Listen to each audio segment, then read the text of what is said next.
ඔයගොල්ලෝ මගේ YouTube නාලිකාවට සාදරයෙන් පිළිගන්නවා. අද අපි බලමු තවත් දෙවෙනි ආකාරයේ ගැටලු කිහිපයක් විසඳන ආකාරය.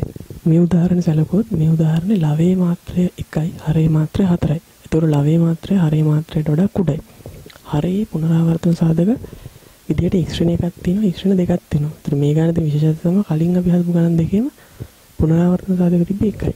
ඒතර මෙතනදී අපි කරන්නේ කලින් විදිහටම පුනරාවර්තන සාධක තියෙන ඒවා පළවෙනි බලයේ ඉඳලා අදාළ බලය දක්වා වෙන වෙනම ලියා ගන්නවා. ඒතර x ශ්‍රේණි එක ගත්තොත් x ශ්‍රේණි එකේ පළවෙනි බලය x ශ්‍රේණි එකේ දෙවෙනි බලය ඊට පස්සේ x ශ්‍රේණි දෙක ගත්තොත් x ශ්‍රේණි දෙකේ පළවෙනි බලය ධන x ශ්‍රේණි දෙකේ දෙවෙනි බලය ඊට පස්සේ අපි කරන්නේ වරහන තුන තියෙන ශ්‍රිතයට එකක් අඩු මාත්‍රයේ සාධාරණ ශ්‍රිතය ලවෙන් ලියා ගන්න. ඒතර x ශ්‍රේණි එකනේ තියෙන්නේ x ශ්‍රේණි එකේ මාත්‍රය 1යි එහෙනම් මාත්‍ර බිඳුවක සාධාරණ ශ්‍රිතය. ඒ වගේ නියතයක්. මෙතන වරහන තුල තියෙන්නේ x ශ්‍රේණි එක කියන මාත්‍ර එකක් වෙන ශ්‍රිතය. සම්පූර්ණ ප්‍රකාශනය ගත්තොත් මාත්‍රය 2යි. නමුත් වරහන ඇතුළේ තියෙන ශ්‍රිතය සලකන නිසා මාත්‍ර 1යි එහෙනම් මාත්‍ර බිඳුවක් වෙන සාධාරණ ශ්‍රිතය. මෙතනත් මාත්‍ර එකක් නිසා මාත්‍ර බිඳුවක් වෙන සාධාරණ ශ්‍රිතය. මෙතනත් මාත්‍ර 1යි. ඒ නිසා D වගේ නියතයක්. ඊට පස්සේ අපි අපේ බිඳ භාග වෙන් කරන්න දුන පරිමේය ශ්‍රිතයේ හරයෙන් සම්පූර්ණ ප්‍රකාශනයම ගුණ කරනවා. දැන් මේ හරය ගුණ කරාම x ශ්‍රේණි එකක් කපලා එක x ශ්‍රේණි එකක් ඉතුරු වෙනවා. x ශ්‍රේණි එකේ වර්ගය සම්පූර්ණයෙන් ඉවත් වෙනවා. ඒතර x ශ්‍රේණි දෙකේ වර්ගය තමයි ඉතුරු වෙන්නේ. මෙතනදී එක x ශ්‍රේණි දෙකක් ඉවත් වෙනවා.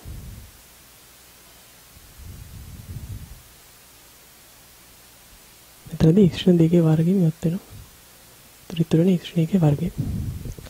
දැන් අපිට කරන්න දෙන්නේ මේ එක් වරහන් බිඳුවක් නිදලා ගන්න ආදේශ කරනවා. ඒතර මේ වරහන් බිඳුවක් next එක ආදේශ කරන්න ඕන. දැන් x ශ්‍රේණි එක අඩංගු සියලුම පද ඉවත් වෙලා යනවා. ඒතර මේ කොටස විතර ඉතුරු වෙන්නේ.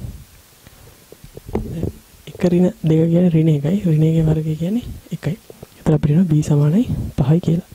ඊළඟ මේ වරහන් බිඳුවක් වෙන අපි x ට 2 ආදේශ කරන්න ඕන. x ට 2 ආදේශ කරොත් වම් පැත්ත වෙනවා 4 2 ධන 1යි. ඊට පස්සේ x ශ්‍රේණි දෙක අඩංගු සියලුම සාධක කොටස් ඉවත් වෙලා යනවා. ඉතුරු වෙන්නේ මේ කොටස විතරයි. d වතාවක් දෙක ඍණ එක කියන්නේ 1යි එකේ වර්ගය කියන්නේ 1යි. ඒතර මෙතනින් d සමානයි 9 කියලා එනවා. ඊට පස්සේ අපිට දැන් වරහන් බිඳුවක් විතර ගන්න ආදේශ කරන්න බෑ වෙන තවදුරටත්. එහෙනම් අපි කරන්නේ සංගුණක සමාන කිරීමේ ක්‍රමයට යනවා. මුලින්ම අපි x ඝනයේ සංගුණකය සමාන කරමු. ඒතර වම් පැත්තේ x ඝනයේ සංගුණකය බිඳුවයි. මෙතන ax ඝනයක් තියෙනවා. එතකොට x ඝනයේ සංගුණකය a. මෙතනදී x වල උපරිම මාත්‍රය වෙන්නේ 2යි. ඒ කියන්නේ x වල උපරිම බලය වෙන්නේ 2යි. එහෙනම් x ඝනය බද නැහැ. මෙතන x වල මෙතනින් x වර්ගයක් හැදිලා එයා මේ x එක්ක වැඩි වුණාම cx ඝනයක් හැදෙනවා. එතකොට එයාගේ සංගුණකේ c කියලා ගන්න පුළුවන්. මෙතනත් x වල උපරිම බලය වෙන්නේ 2යි නිසා x ඝනය බද නැහැ. ඒත් අපිට a ධන c සමානයි බිඳුව කියලා එක සමීකරණයක් ලැබෙනවා. ඊළඟට අපිට පුළුවන් තවත් හරි ක්‍රමයකින් සංගුණක සමාන කරන්න. එහෙම නැත්නම් අපිට පුළුවන් වෙන ආකාරයක් ආදේශ කරන්න. අපි මෙතනදී x ට බිඳුව ආදේශ කරමු. x ට බිඳුව ආදේශ කරොත් අපිට වම් පැත්තෙන් 1 ලැබෙනවා. දකුණු පැත්තෙන් ඒ වතාවක් මෙතනින් එන ඍණ 1යි. මෙතනින් එන ඍණ 2 වර්ගය කියන 4යි. ධන b වතාවක් ඍණ 2 වර්ගය කියන්නේ 4යි. ධන c වතාවක් මෙතන ඍණ 2යි. මෙතනින් එන ඍණ 1 වර්ගය කියන්නේ 1යි. ධන d වතාවක් ඍණ 1 වර්ගය කියන්නේ 1යි. දැන් අපි මේක සුළු කරොත් ඍණ 4යි a ධන 4යි b ඍණ 2යි c ධන d. එතකොට ඇත්තට මේ x සමාන බිඳුව ආදේශ කරනවා කියන්නේ නියතල සංගුණක සමාන කරා වගේ තමයි. දැන් මෙතනින් අපි මේක තවදුරටත් සුළු කරමු b සහ d වල අගයන් අපි දන්න නිසා.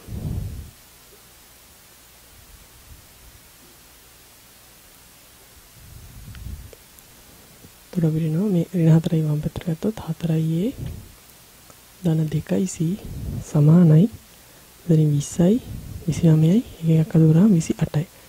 දෙකට බෙදුවොත් අපිට එනවා 2යි a ධන c සමානයි 14යි කියලා. ඉතින් මේක පළවෙනි සමීකරණේ මේක දෙවෙනි සමීකරණේ විදිහට ගත්තොත් අපිට පුළුවන් දෙවෙනි සමීකරණය අඩු කරන්න.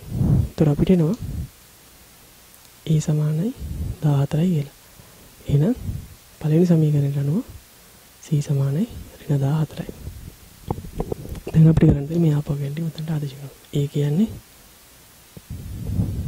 14යි, b කියන්නේ 5යි, c කියන්නේ ඍණ 14යි, d කියන්නේ 9යි. එතකොට මේක තමයි මේ බින්න භාගයටලේ පිළිතුර වෙන්නේ. ඔයගොල්ලන්ට තේරෙන්නේ නැති මේ ගානේදී අපි සංගුණක සමාන කිරීම සහ ගණන ආදේශ කිරීම ක්‍රමය දෙකම පාවිච්චි කරා. අවසාන වශයෙන් අපි මේ ගැටලුවත් විසඳලා බලමු.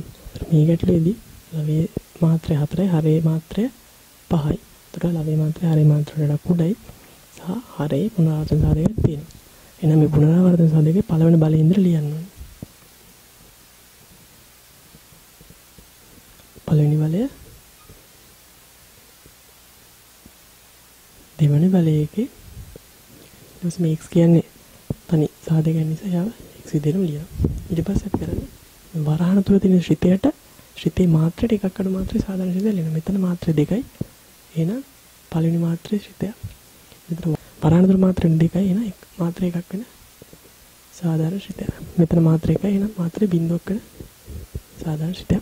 දැන් අපි කරන්නේ අපිට බිඳුවක් කරන්න දුන්න ගැටලුවේ හරයෙන් මුළු ප්‍රකාශනය වැඩි කරනවා.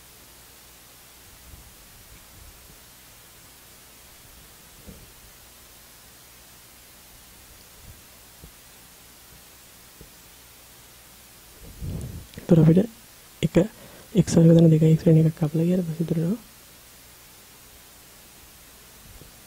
තාවක් x ධන cx ධන d වතාවක් x ධන මේ පදේ ගුණග්‍රාමයක පාරේ ලියන්න. එතකොට x කැපිලා ගිහලා අපිට ඉතුරුනවා x වර්ග ධන 2x ඍණ 1 වර්ගය.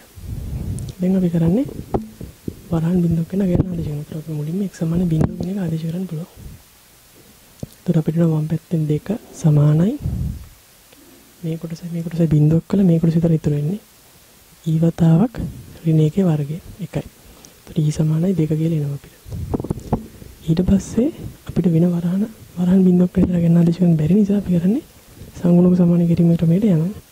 ඊළඟට අපි කරන්නේ x වල 4 වෙනි බලයේ සංගුණක සමාන කරනවා. වම් පැත්තේ x වල 4 වෙනි බලය වෙන්නේ 2යි. දකුණු අත පැත්තේ මේ පදේ සැලකුවොත් එහෙම ax කියන කොටසෙන් x වල 4 වෙනි බලයේ පදයක් හදාගන්න නම් මෙතනින් x ගණනයක් හැදෙන්න ඕනේ.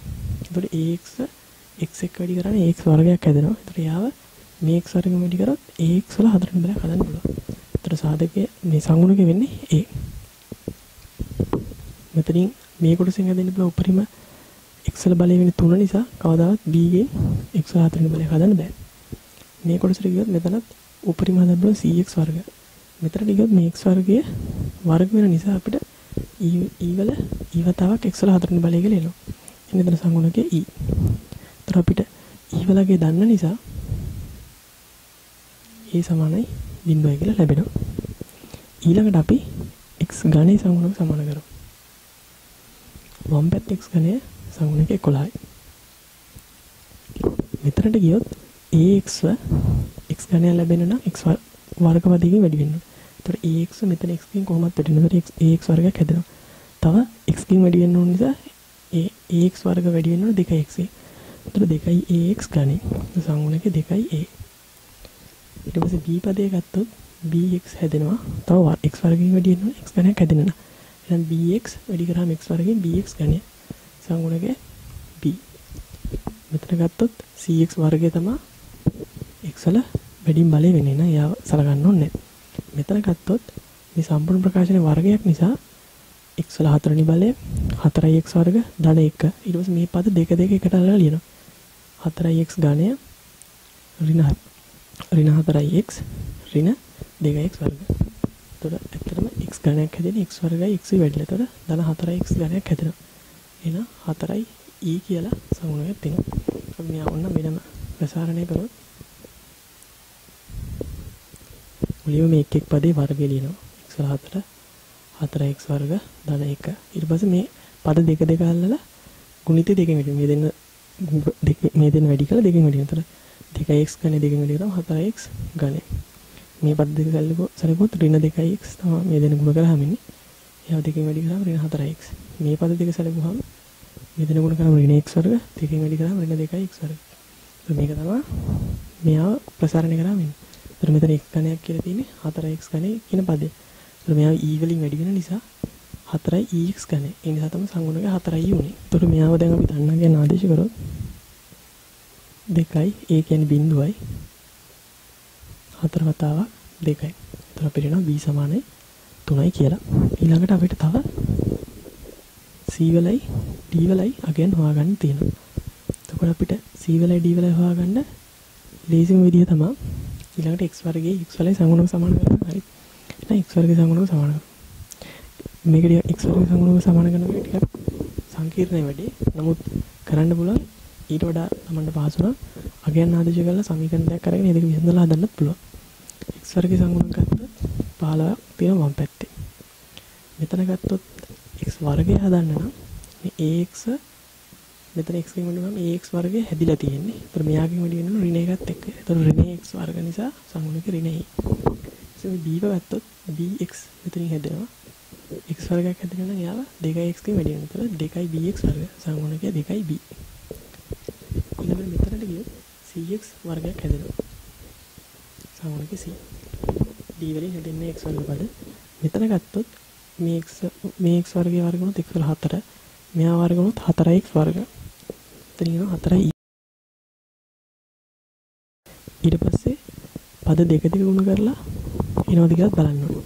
ඒතර දෙක දෙක ගුණ කරලා ඉන්න නම් x වර්ගයක් කියන අනිවාර්යෙන් x වර්ග පදයකුයි නියතයකුයි තමයි ඉන්න ඕනේ. එහෙනම් මෙතනින් එනවා ඍණ 2යි x වර්ග. මේ දෙන ගුණ වෙලා දෙකකින් වැඩි කරා. එහෙනම් ඍණ 2යි e කියලා තව පදයක් තියෙනවා. ඒතර මේ ටික තමයි x වර්ගයේ සංගුණක වෙන්නේ. දැන් අපි උඩගත්ත අගයන් ටික ආදේශ කරමු මේවට. 15 සමානයි මෙයා බිඳුවයි. දෙවරක් 3 ධන c මෙතනින් එන 2යි e කියන්නේ දෙවරක් 2. අය ධන c ධන 4 මෙතනින් එනවා c සමානයි 5යි කිය. ඊළඟට අවසාන වශයෙන් අපිට හොයන්න තියෙන්නේ x වල සංගුණක සමාන කරලා d වල අගය. ඊට වඩා අපිට ලියසි මේ ගාන අපි x සමානයි 1 ආදේශ කරමු. එතකොට මෙතනින් එනවා 2 ධන 11 ධන 15 ඍණ 10 ධන 2 සමානයි. අපි දැන් මේ දන්නා කියන ආදේශ කරලා ගමු. a බිඳුව නිසා බිඳුව ධන b කියන්නේ 3. එතන 3යි තියෙන්නේ. මෙතනට ඒක ආදේශ කරොත් 1 ධන 2 ඍණ 1 මේ වරන්ට. මෙතන x 1 ධන c කියන්නේ අපි 5යි කියලා දන්නවා. එතන 5 වතාවක් එක 5යි. d අපි දන්නේ. එතන 5 ධන d. වතාවක් x කියන්නේ 1යි. ඊට පස්සේ අපි e කියන එක දන්නවා 2යි කියලා. දෙවතාවක් මෙතන 1ට මේ ඍණ 1 වලින් 2යි. 2 වර්ගය කියන 4යි. එතන මේව සුළු කරත් වෙනවා 11යි 15යි 26යි 28යි. මේ අඩු වුණා 18යි 2යි 20යි. සමාන මෙතන එකට එක අපල ගියාම 3 වරක් 2 6යි. මෙතන 5 ධන d. මෙතන තියෙනවා 8ක්. එතන මේ පැත්ත සුළු කරොත් 6යි 5යි 11යි 11යි 8යි 19යි. එතන අපිට එනවා d සමානයි 1යි කියලා. ඒ වගේ තමයි සංගුණ ටික. දැන් ওই සංගුණ ටික මෙතනට ආදේශ කරොත් e කියන්නේ බිඳුවයි, b කියන්නේ 3යි, c කියන්නේ 5යි, d කියන්නේ 1යි, e කියන්නේ 2යි. එතකොට තවදුරටත් සුළු කරලා ලියුවත් අපිට ලියත හැකි 3 බෙදීම x වර්ග ධන 2x ඍණ 1 ධන 5x ධන 1 බෙදීම x වර්ග ධන 2x ඍණ 1 වර්ගය ධන 2 බෙදීම x කියලා. එතකොට ඔයාලට තේරෙන්නේ නැති කොහොමද මේ දෙවෙනි ආකාරයේ ගැටලු සුළු කරන්න කියලා. එතකොට අපි බලමු ඉදිරියට තුන්වෙනි ආකාරයේ ගැටලු කොහොමද සුළු කරන්න කියලා.